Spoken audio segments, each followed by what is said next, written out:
Brilliant. So we now have 20 minutes remaining before the breakout sessions started. So would like to invite, I think, of our panel speakers, maybe we only have John Rieffel left. But if there's anybody else, please do join.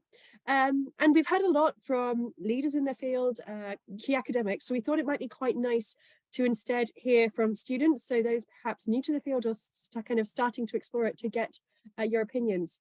So we've asked a few students to join us, and please also, if there's anybody else that would like to join that's been following, please put your hand up or put a note in the chat, and we'll also add you to the discussion.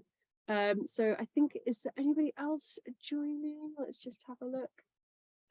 Yes, if you're interested, please turn your camera on just so I can see you, and I will add you to the chat. Nice. Brilliant. So I think there's a few more people coming. But it'd be really interesting to maybe get a student perspective on the kind of topics we've been discussing. Does this resonate with the kind of research you're doing? How do you connect these discussions? So for example, today we've had talked about consciousness. We've talked about just the talk now we had on kind of this physical chemistry and these amazing devices. And this morning we touched on manipulation and planning. How does this connect to your research, and any takeaways from the conference so far? I don't know if anybody wants to kick us off.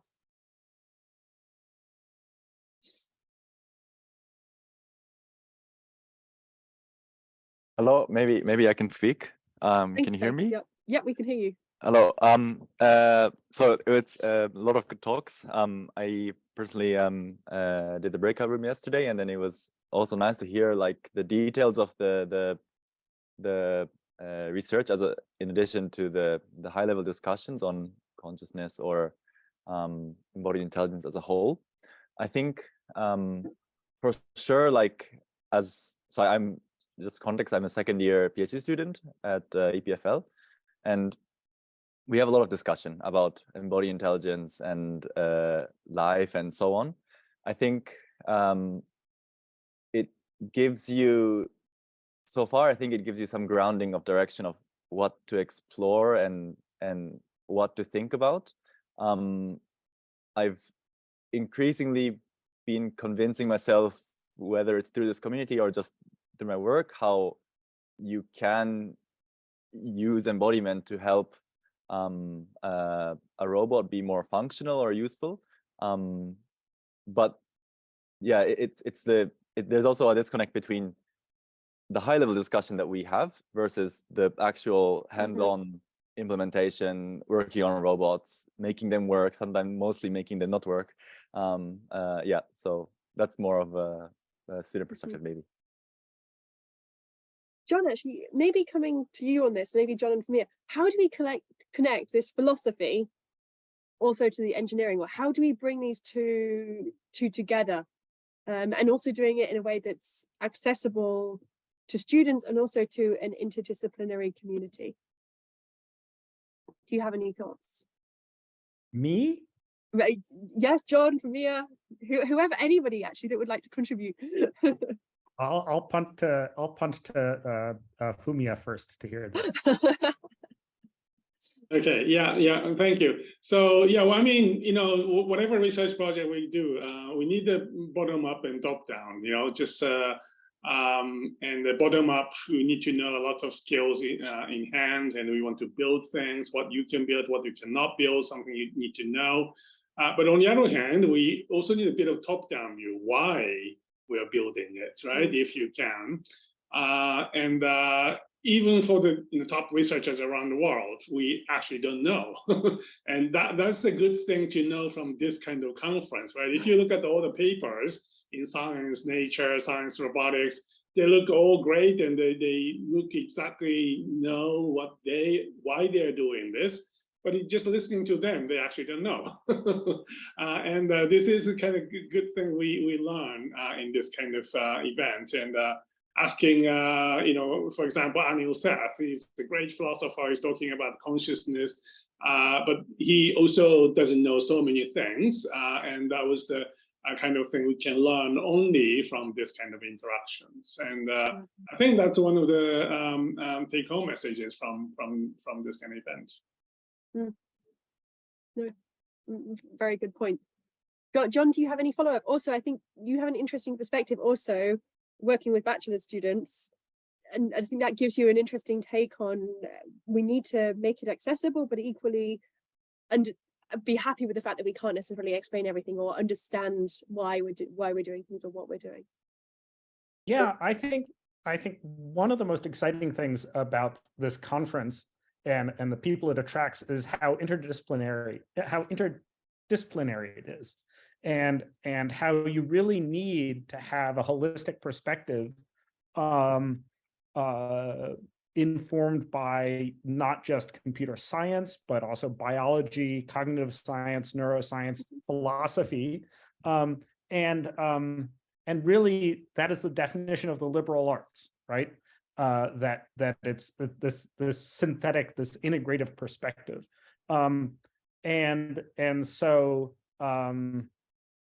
I think if there's a message for students, it's get out of your silos, make friends outside of your silos, and talk to strangers in strange fields. Who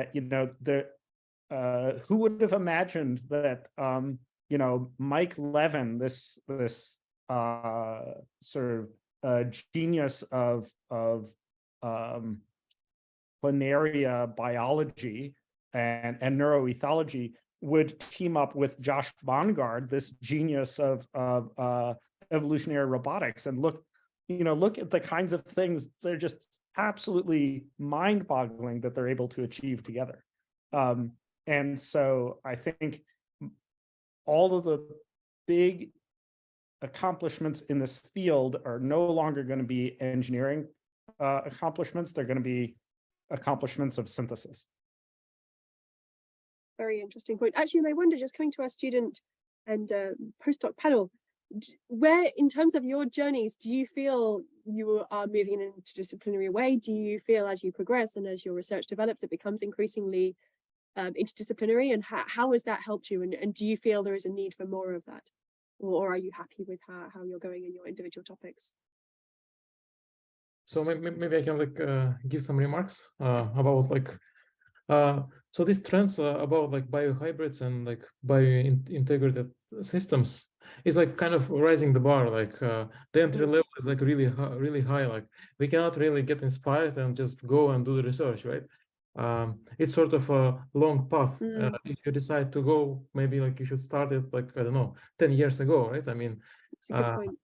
Yeah, so this is I think for the regular students, for the regular PhD students or the postdocs or young professors, it's a bit difficult. If you've seen on the picture, the team of John Rogers, the team is pretty impressive, right?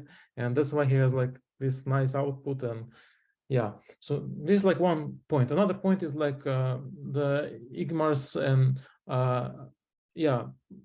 perspective computer science, and it kind of goes along with the consciousness quite well. So it's also, I think, a good way to go. I mean, inviting people from those communities also really helpful, I think, because anyway, somehow we need to do this high-level control, right? The fast and the slow things. I think, this is my. That's a really interesting perspective, that interdisciplinary is necessary, but certain disciplines are easier for us to target than others, aren't there? And maybe there is a little bit of strategy, especially as you say, a new researcher in this field. Which direction do you go to maximize output and learn as much, but within feasible bounds? What about kind of directions such as material science? I feel that's getting more accessible. Perhaps I think computer science is a good point. I think the accessibility is high. Biology is challenging just because of the equipment gap, the learning gap. But material science is an exciting direction that perhaps we need to be more aware of as kind of soft roboticists and kind of embodied intelligence researchers. Any thoughts on the different disciplines we should explore? Yeah. Actually, I can take myself as an example. Now I'm a third-year PhD student, and basically I'm doing soft robotics. But for the recent studies, sometimes I think it is a natural process. So, for example, I'm doing a piano playing, but it is not only a robotics research, but sometimes I have to consider about the neuroscience and how we want to understand the motor patterns of the piano keystrokes. Then I naturally move to another sometimes field of research, for example, psychology, how this kind of certain pattern has been produced and what is the attempt behind this kind of pattern. And there is also the physiological researches and the neuroscience stuff. So it is like I am doing a research which was a combination of this kind of fields. And ultimately, it is super cool process, and I really like this process. And this natural process and also gives me some vision and opportunity to know many guys in other. So actually, last week I have several talks with the neuroscience stuffs, and I read a lot and learned a lot and enjoyed the process. Mm-hmm. No, very, very interesting input, Yishang. Any other I thoughts? actually have a question for John and for me, I guess, and Josie, I guess you can give your take on this one. So when we approach these interdisciplinary problems, do you think robotics should be posed as we try to give support and tools to explain some, I don't know, philosophy problems or biological problems, or on the other hand, like we should do more or less what has been done with the material science. So we take something that has been developed over some years and then we bring it into the robotics. What do you think is the most useful way of doing this collaboration between fields? I can start. I think we need to do both, and I think it depends on the readiness of the technology and the specific problem. But I think it's very exciting that we can do both ways. We can develop new technologies and exploit and explore those, but also we can try and work with biologists to do biomimetic research and the like. And I think again, I think it's a bit strategic in terms of where the technology is and also where your interdisciplinary kind of partner is to find the right bridge. But I think as for me, it says we need to make sure there's top down and bottom up. And I think if we just do one or the other, we get very stuck, and I think it's overwhelming as well to some extent. So I think finding the right balance between these two, as an individual, as a research group, as a research community, is quite important. Any other thoughts? Oh, maybe Alexandra. Hi, yeah, thank you for the great discussion. I'm a postdoc in Kirsten Peterson's lab at Cornell, and our answer to that question is that you don't need to do one or the other, but you need to do both in a feedback cycle, because if you're just trying to take from biology and put it in an artificial system, you might be misunderstanding the biology. And if you're just studying the biology, then of course you're not applying what you've learned. But when you combine them, I've seen it to really good effect create a feedback cycle where learning just about how the biology works, or the entomology in our case mostly, which is a very accessible form of biology collaboration, relatively. Yeah, it can come to really good effect. So Kirsten mentioned, instrumenting honeybees and creating these biohybrid systems that kind of came out of just studying honeybees just to see how they do what they do. Really good point. That feedback loop is very nice. Actually, yes. Bill in the chat said, can you give an example? But I think the honeybees is a very nice one. Any other examples of this feedback loop you can think of where this two-way? So currently we're studying termites in terms of foraging strategies. And so that's an embodied interaction very much because they can't sense their target because they're underground before they find it. So by studying how these embodied interactions work, we're discovering different mechanisms for artificial collectives that just use these tactile interactions that are much more general than just imitating what termites do. Really, really fascinating. Kai, you have your hand up. Yeah, sorry. It might not be directly related to the topic of how to do the interdisciplinary research, but it's more a question about how to take on embodied intelligence in the whole research topic. So it's more of a question, like when you have this topic of embodied intelligence, do you see the goal to be kind of using this framework to understand intelligence, to understand how nature or biology works, or more of a way of bringing better capable robots into the world? I guess the answer is a little bit of both, like from the discussions that we just had. But does anyone, like maybe Fumiya, Joji, John, have some specific ideas about this?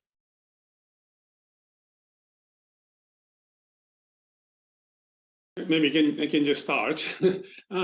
So I think Josh Bongard gave a really good start of his talk, right? Like, probably most of the embodied intelligence is still dark matter. Maybe we just don't know 80%, 90% of embodied intelligence that we don't know. And this place, this community, this conference is a place where we really try and find out where is the borderline, or where are the borderlines that what we know and what we don't know. And embodied intelligence is mostly about what we don't know. And this is a very important process, especially for PhD students, because you need to find out what are the good problems, what are the bad problems. You need to find out problems, but most of the problems are actually not solvable, right? So we need to find the good unsolved problem, but still you can solve it within the time frame of PhD, right? So I think that's how I would look at. And there's so many things we learn, like what we don't know. And just by reading scientific papers, technical papers, we can know what we can do and what we know. But without this kind of conference, we don't know what we don't know.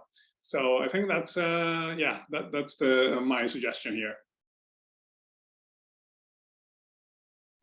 I would also say, and coming back to Cecilia's talk yesterday, when we were talking about how do we prevent the decay of, for example, soft robotics as a field, and also I think the societal sustainability issues that we have at the moment, there is also a need to solve real problems. And even though perhaps we don't, as Fumiya says, we have this embodied intelligence maybe as black matter, even if we don't understand it, how can we use it to solve these pressing problems? So I think there is also a question of how can we use this to contribute to society, especially in times when there's such a significant need for it, which I think can help accelerate the research field, so make it sustainable, and also kind of give applications or meaning to what we're doing. And I think because there's so many opportunities to exploit embodied intelligence in this way, it's a nice direction to take it in terms of whether it's biohybrids, as we just saw with John, in terms of kind of the health monitoring, robots for sustainability, or just understanding how we learn and improving education. I think it's also important that we tie embodied intelligence back to the real world, back to society, and how can we actually make changes as well as doing fundamental research.